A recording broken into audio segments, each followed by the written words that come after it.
Kok asal ngomong? Oke. Lo asal Baik. ngomong bagaimana? Kami tidak asal ngomong. Baik. Anda yang asal ngomong. Baik, saya ingin bagaimana kalau itu terulang lagi? Tidak akan. Karena Prabowo yang menang. Mas Adian harus supaya tidak fitnah, apakah Oke guys, welcome to Oma Obrol Masuk Akal episode yang ke-6. Pasti kalian sudah mau dislike video ini karena melihat judulnya kan. Bahas politik lagi, bahas pemilu lagi. Ini pasti mau jelek-jelekin siapa ini. But it's okay. Jadi ya guys, gue mau nerangin dikit tentang segmen Obrol Masuk Akal ini sebenarnya. Kenapa gue kasih nama Obrol Masuk Akal? Jadi otomatis gue akan bahas apapun, topik apapun di segmen ini, termasuk pemilu, karena sekarang yang lagi hot itu pemilu. Dan gue akan angkat kisah-kisah yang aneh menurut gue, dan gue akan kasih pendapat gue yang gue rasa rasional, tentunya dengan reasoning yang jelas, tentunya dengan data yang jelas gitu loh. Jadi namanya juga obrolan masuk akal gitu loh.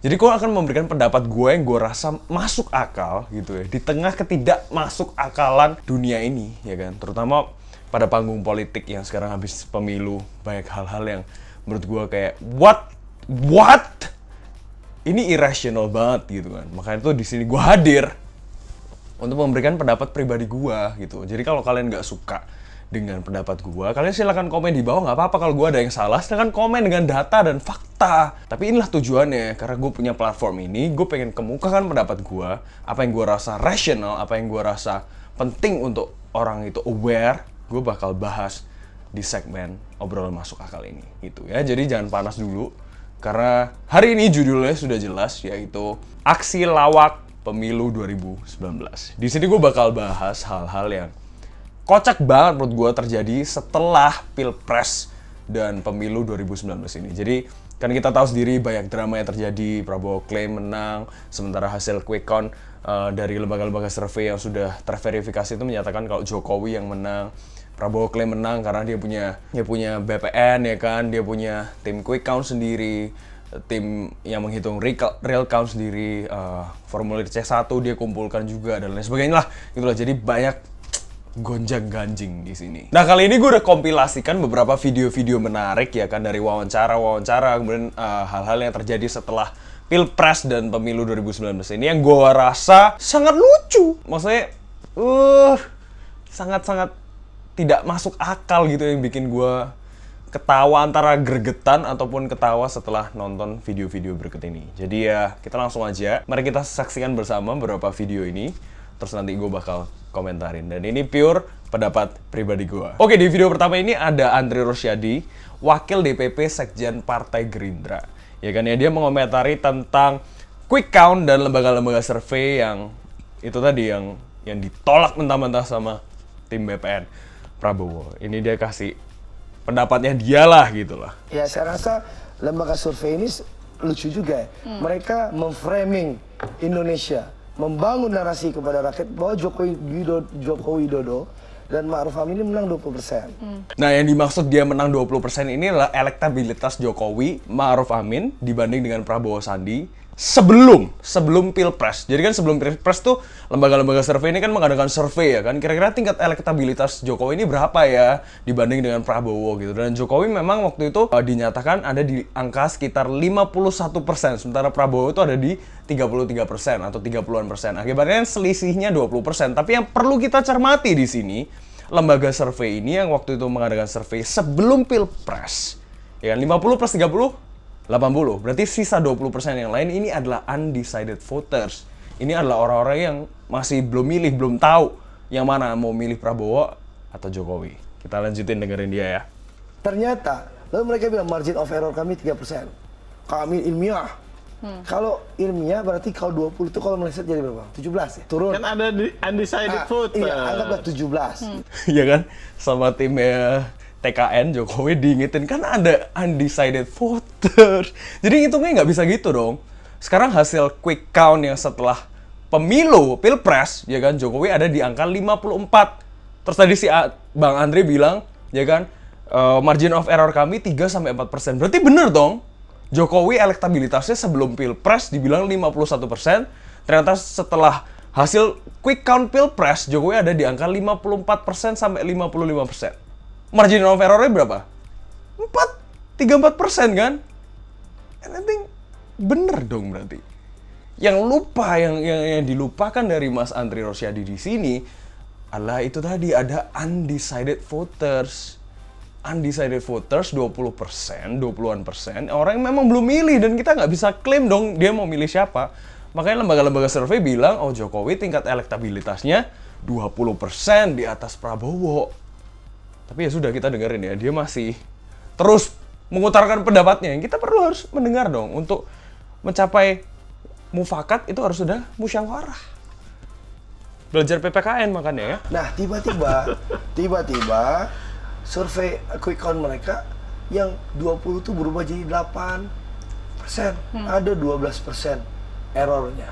Kalau dipotong 12 sama 3 kan 9% error.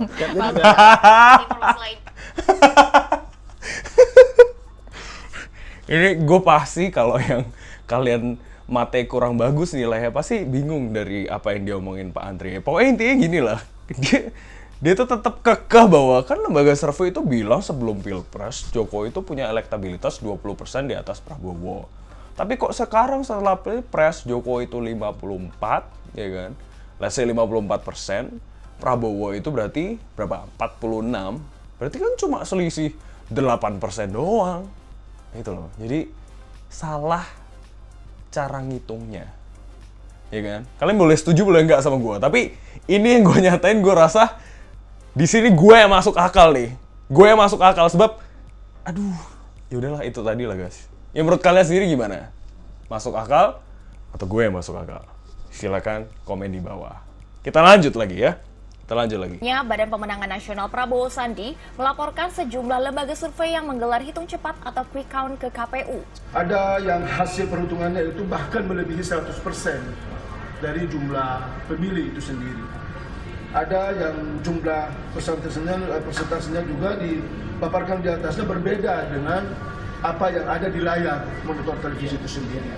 Dan ini tentu bagi kami dari BPN Prabowo Sandi ini sangat menyesatkan dan sangat berbahaya. Perlu kita ketahui ini update terbaru ya kan. Jadi tim BPN ini punya website namanya Jurdil, itu untuk menghitung real count versi tim BPN. Dan tadi Detik News, detik.com dan beberapa situs berita yang lain baru saja mengumumkan bahwa website ini akhirnya diblokir. Diblokir kenapa? Karena KPU itu tidak memberi izin sebenarnya untuk website ini memberikan data real count. Karena untuk memberikan data real count itu hanya untuk website-website tertentu yang sudah resmi official dari KPU. Jadi makanya Menko Info akhirnya memblokir website ini. Yang terus menyatakan bahwa Prabowo itu menang di angka 62% gitu. Jadi kalau kita lihat beritanya, tim BPN di sini melaporkan lembaga-lembaga survei yang harusnya sudah teruji seperti LSI, DNIJA, SMRC, Kompas Litbang, Carta Politika, sudah teruji dari pilpres sebelumnya. Mereka malah menuntut si tim BPN ini malah menuntut lembaga-lembaga ini ke KPU. Akibatnya apa? Malah sekarang yang tadi itu website mereka sendiri yang Jurdil itu malah diblokir. Itulah maksudnya kayak udahlah, masa gak capek gitu loh, masa aduh. Sekarang ini loh guys, gue mau kasih ke kalian data aja. Sepanjang pilpres sebelumnya, pilpres 2014, kemudian ada pilkada yang terjadi, lembaga-lembaga ini itu yang memberikan data, mereka tuh terbukti akurat. Ini gue kasih salah satu hasil kerja dari Kompas Litbang ya, dibandingkan dengan KPU. Lihat sebentar.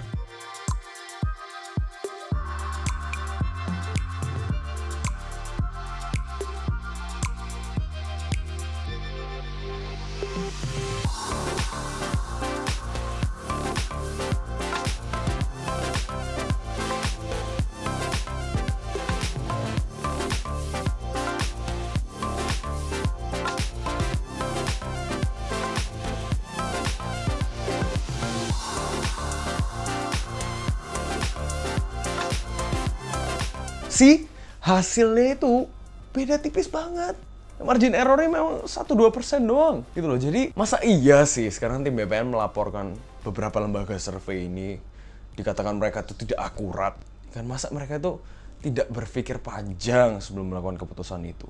Gitu. Jadi ini membuat gue tertawa itu kayak ya deh, laporin dah. Dan perlu kalian tahu, lembaga-lembaga survei ini yang seperti LSI dan Carta Politika itu mereka sudah konferensi pers membuka cara mereka ambil sampel dan lain sebagainya itu, dan itu jelas gitu. Sementara tim BPN ya gue belum lihat sih gitu. Gak tau kalau kalian udah lihat silahkan komen di bawah, kasih link ke gue gitu bisa nonton. Oke, next. Pidato Pak Prabowo, pesannya Rocky dia Gerung tidak ini. percaya pada quick count, right? Karena itu dia klaim. Pak Jokowi percaya nggak pada quick count? Dia juga nggak percaya, karena itu dia belum klaim. Kan itu sama aja kan? Wow. Coba dengerin sekali lagi ya. Pidato Pak Prabowo, pesannya dia tidak percaya pada quick count, right? Iya, Pak. Karena itu dia klaim.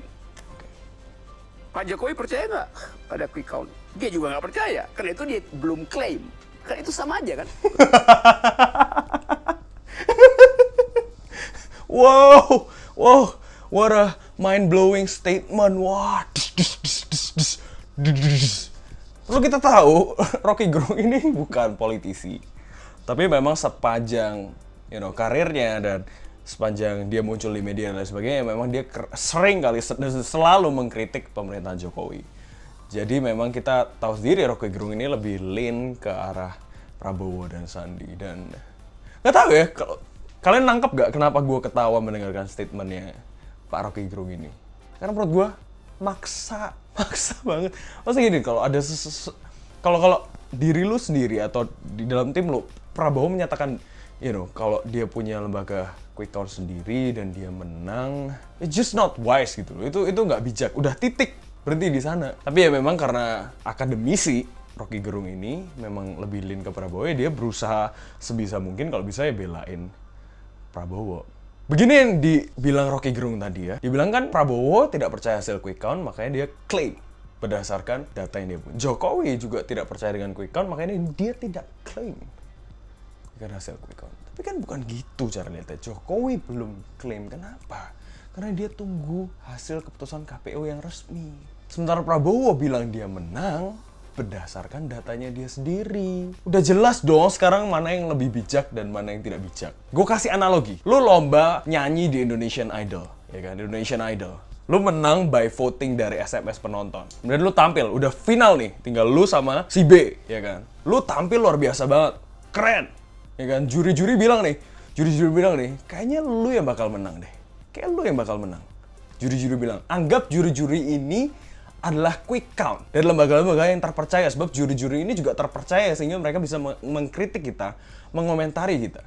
Semua juri 4-4-nya bilang, kayak lu yang menang deh, Sementara temen lo yang B, ya kan, dibilang juri, kamu penampilannya kurang sekali hari ini. Tapi tetap hasil resminya dari voting SMS pemirsa. Jadi hasil resminya bukan kritik juri bilang lu bagus, bukan. Tapi adalah berapa banyak persentase SMS yang lu terima. Tapi di tengah-tengah kompetisi ini, sebelum diumumkan hasil resminya, teman lu yang B ini tiba-tiba bilang, saya yang menang. Tadi mama saya bilang saya bagus soalnya. Saya yang menang. Saya menang. Ini kecurangan ini namanya. Pasti juri-juri ini disogok sama pihaknya si A untuk bilang bahwa kira-kira yang menang itu A, untuk menggiring opini publik bahwa penampilan saya ini kurang bagus di sini. Ngerti nggak maksud gue? Jadi menurut gue pendapat Rocky Gerung ini gampang banget buat dipatahkan. Kalau misalnya gue jadi Rocky Gerung dan gue orang yang masih berpikir rasional, ya gue bakal bilang, oh ya memang sangat disayangkan sekali Prabowo bilang itu. Apalagi ada track record Prabowo di tahun 2014 lakukan hal yang sama, bahkan naik sampai ke MK dan ternyata ditolak dan tetap kalah. Jadi ya mind blowing statement, tapi kalau lu cermati itu tadi banyak bolongnya. Oke, next kita lanjut. Inilah video yang menurut gue paling kocak setelah berjalannya pilpres waktu itu di mata Najwa, si Arief Puyono, Waketum Gerindra diundang, dan kocak banget sih ini orang ini, udah kayak pelawak beneran dah. Dia masuk OVJ, kayak dia bakal naikin rating OVJ. Oke, kita dengerin satu pernyataannya, pendapat dari si Arief Puyono ini ya. Satu prinsip demokrasi, kita siap kalah, kita siap menang. Yang menang merangkul yang kalah. Kita tidak siap kalah, kita menang. Yang menang merangkul yang kalah. Kita menang kok. Kita tidak siap kalah, kita menang.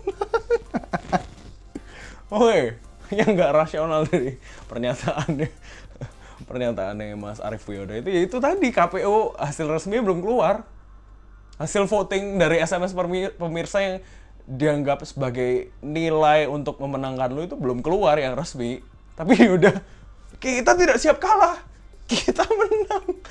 Ya menurut lu sendiri gimana sih? Kalau gue sih ketawa ya. Kita lanjut ya. Ini kocak banget guys. Yang kalah. Kita menang kok. Penonton juga semua ketawa. Ada berapa banyak saksinya? Loh, kami mengambil sampelnya itu, ya, 50.000 TPS. Dan hasilnya 50.000 TPS. 50.000 TPS.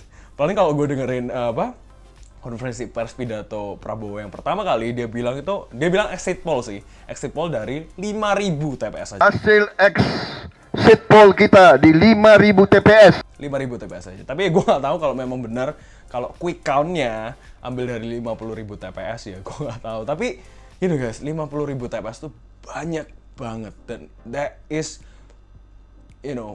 itu jauh lebih dari cukup untuk mengambil sampling quick count.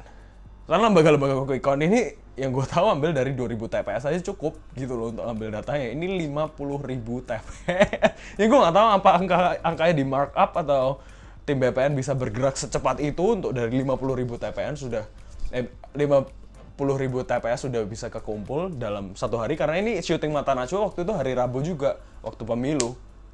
Jadi oke, lanjut. 4% lebih. 54%. Kalau orang Jawa bilang ini waton suloyo, asal ngomong. Loh, kok asal ngomong? Oke. Loh, asal Baik. ngomong bagaimana? Kami tidak asal ngomong. Baik. Anda yang asal ngomong. Baik, saya ingin 2014 pun sempat ada klaim kemenangan, sempat Pak Prabowo dan Pak Hatta sempat sujud syukur, tapi terus kan kemudian hasil real count KPU menunjukkan hal yang lain. Bagaimana kalau itu terulang lagi? Tidak akan. Karena Prabowo yang menang. Mas Adian, harus supaya tidak fitnah, apakah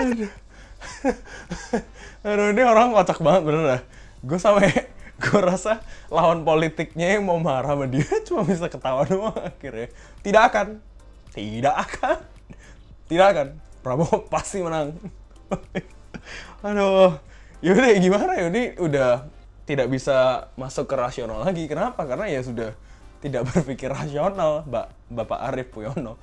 Kalau kita mau pikir rasional, pasti kan kita lihat track record. Track record tadi diingetin si Mbak Najwa juga, kan di 2014 pernah gini juga. Ya kan Pak, sampai sujud syukur juga sama Prabowo Hatta, tapi kan juga ternyata akhirnya kalah. Tapi ya tetap tidak digubris, kenapa ya? Gue nggak tahu, karena gelap mata mungkin. Pokoknya Prabowo menang. Ya oke lah. Ini membuat pemilu Pilpres tahun ini memang seru banget. Next. Carta Politika lembaga bayaran supaya tidak fitnah malam ini? Tidak sama sekali untuk quick count dan itu bisa dipertanggungjawabkan secara legal dengan tempat-tempat media kita bekerja sama dan saya bisa buktikan Anda fitnah. Anda fitnah. Covid. Anda fitnah. Anda bayarannya mana? Kalau Anda terbuka. Buat saya, Enggak, pertanyaan bukan. saya Kalau satu, Anda Mas terbuka, Arief. enggak. Sebutkan sejarah quick count Pilpres kita terjadi sebuah kesalahan dan kebohongan kecuali terjadi ketika Prabowo bersujud syukur. Loh, siapa tahu bisa salah dong. Nggak ada penelitian Dalam- yang pernah bisa salah. benar. Nah, Baik. Masih ngeyel. Aduh. Tapi itu tadi yang dikatakan dari Bung Toto ya, yang punya Carta Politika itu udah kayak jab banyak banget. Udah kayak kalau tinju tuh lu udah knock out sebenarnya terakhir itu. Tinggal sebenarnya tepuk tangan penonton doang. Cuma gigihnya Bang Arief Puyono ini tetap bersikeras dengan pendapatnya. Gue rasa kalau ngeyel untuk sesuatu yang baik dan positif ya kita perlu apresiasi ya. Tapi kalau untuk ngeyel yang jelas-jelas datanya nggak kuat dan lain sebagainya ya sangat disayangkan sekali Mas Arief. Walaupun begitu, Anda telah memberikan sebuah pertunjukan yang sangat-sangat menarik untuk ditonton. Dan so far sampai hari ini, gue bikin video ini hari Minggu tanggal 21, hari Paskah. So far tidak terjadi apa-apa yang aneh-aneh ya kan, yang percaya ada wacana atau ada rumor bahwa akan ada massa di Monas, kemudian jadi cuma di Kartanegara doang, di kediamannya Pak Prabowo gitu. Jadi puji Tuhan, so far Indonesia masih aman dan kita harus terus doakan untuk kesatuan ini tetap ada gitu, walaupun apapun nanti hasil KPU resmi gitu. Harus tetap jaga damai dan tetap berdoa untuk TNI, Polri, KPU untuk dikasih hikmat benar-benar tegas, adil, bijak, ya kan? Nanti pun kalau misalnya tim BPN tetap mau protes ya tetap harus masuk ke MK, udah. Nggak bisa cara lain, harus dengan hukum. Ini negara hukum, ini bukan tahun 98 lagi. Gitu sih guys, jadi itulah tadi beberapa momen-momen yang menurut gue lucu. Sebenarnya yang paling lucu ya si Arief Puyono itu sih menurut gue. Itu aduh, kalian lucu dah. Udah nggak bisa komen gue. Nggak bisa komen, kocak banget. Dan sekian untuk episode Oma kali ini. Semoga bisa membuat Anda terhibur dan juga pendapat-pendapat gue masih Anda rasakan atau kalian rasakan masuk akal, sebab nama segmennya sendiri obrolan masuk akal. So, thank you guys sudah nonton video ini sampai habis. I'll see you guys in the next video. God bless you and bye-bye.